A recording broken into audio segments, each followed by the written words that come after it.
Toute relation commence par une conversation. Que la relation soit amoureuse, amicale ou professionnelle, elle doit commencer par une conversation. Et quand nous parlons d'évangélisation, il n'y a pas de différence. Nous devons commencer par une conversation. Parfois, malheureusement, nous ne savons pas comment justement entamer la conversation afin par la suite de pouvoir partager notre foi. C'est pourquoi aujourd'hui, je te propose 3 façons de commencer une conversation qui va te permettre de pouvoir partager ta foi avec quelqu'un.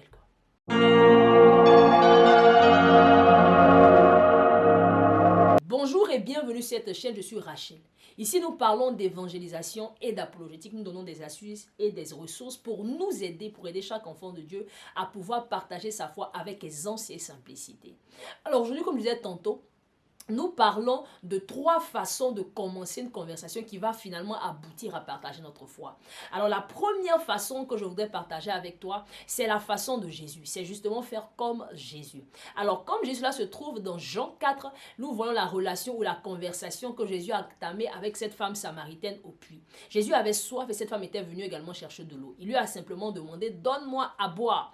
Et lorsqu'il lui a dit « Donne-moi à boire », cela a par la suite abouti à gagner cette femme et toute la Samarie par la même occasion. Pourquoi? Parce que Jésus justement a trouvé un point justement d'un intérêt qui était commun à chacun d'entre eux. Alors la première façon justement de commencer une conversation avec quelqu'un que nous ne connaissons pas, c'est de trouver justement quelque chose de commun avec cette personne. Ça peut être, je ne sais pas, ça peut être, vous pouvez être dans le supermarché, vous pouvez être à un arrêt de bus, vous pouvez être dans les moyens de transport, peu importe l'endroit où vous vous trouvez, cherchez justement quelque chose qui peut justement vous permettre de pouvoir parler à cette personne d'une façon ou d'une autre. Ça peut être le temps, ça peut être justement la file d'attente, ça peut être la caisse, ça peut être peu importe, mais vous pouvez trouver quelque chose qui va justement vous permettre de trouver la connexion, de casser la glace, qui va vous permettre justement de partager votre foi éventuellement. Pourquoi? Parce que vous allez commencer à commenter et pour là, cela peut aboutir, pourquoi pas, justement à peut-être prendre le numéro de cette personne ou à simplement lui dire que Jésus l'aime ou à simplement la bénir avec une parole qui est confortante et cela peut amener quelque part peut-être une relation qui va vous permettre de pouvoir démontrer la beauté et la gloire de Jésus par la suite. La deuxième façon justement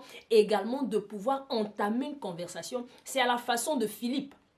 Philippe dans Acte 8. Quand nous lisons dans Acte 8, nous voyons l'histoire de Philippe et de l'eunuque éthiopien. La Bible nous dit que Dieu demande à Philippe de se rendre justement dans le lieu. Quand il arrive, Dieu transporte Philippe dans un autre lieu. Et quand il arrive là-bas, il voit ou bien il entend un homme en train de lire Ésaïe.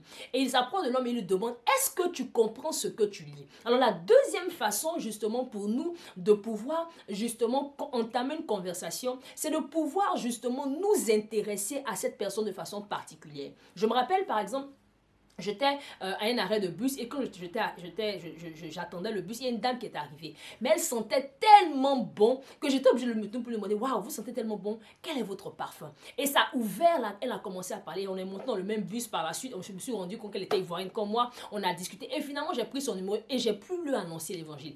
Également, nous pouvons faire quelque chose, nous pouvons entamer une conversation en nous intéressant à la personne qui est en face de nous. Peut-être que la personne peut être bien habillée, peut-être que la personne peut avoir quelque chose, peu importe.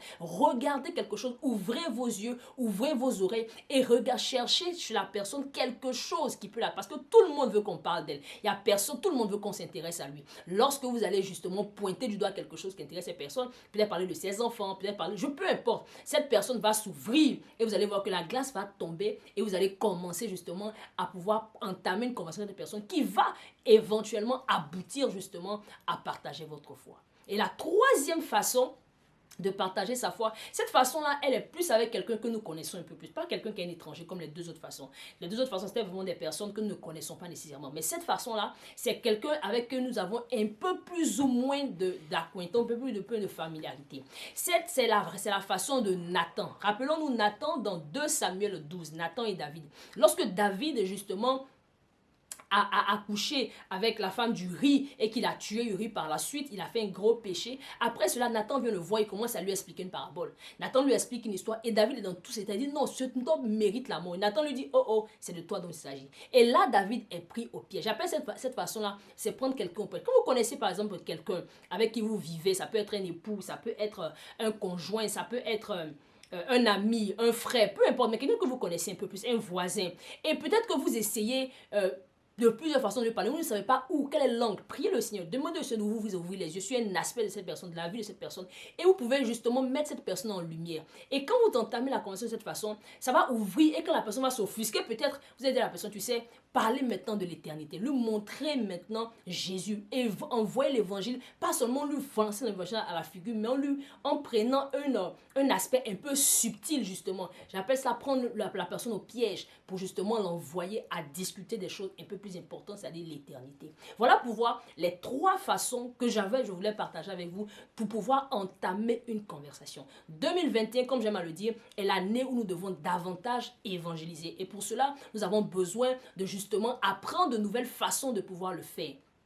Et je voudrais donc t'encourager justement à utiliser ces 3 méthodes-là pour justement te permettre de pouvoir parler de Dieu autour de toi, que ce soit avec des voisins, avec des étrangers, peu importe la personne que tu rencontres, je te promets que cela marche, malgré les temps de Covid-19. Que le Seigneur te bénisse. Et si tu as aimé cette vidéo, n'hésite pas à nous laisser justement un commentaire et nous dire quelle est la méthode que tu préfères ou même nous donner une méthode que toi tu as justement pour pouvoir partager ta foi. Alors, sur ce, je te dis à bientôt. Que le Seigneur te bénisse.